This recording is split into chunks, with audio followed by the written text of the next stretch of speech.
有现场消息来看到，山陀儿台风中午已经从高雄小港登陆。那么在旗津这边的强阵风还在持续，风雨交加，也因此在路面出现了积水的情况。渡轮站前庙前路积水还来到小腿肚这么高。连线给记者黄小琪告诉大家，小琪太靠近了，讲到那个不要太靠近，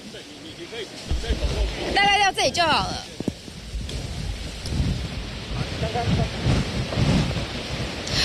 好，目前我们就在高雄的旗津。那么由于呢，这个风雨是持续当中，从早上一直到现在，风雨都没有停过，甚至呢，在旗津呢还有吹起了这个强阵风，到了14级。那么尤其呢，现在呢雨势不断，也因此呢，导致呢这个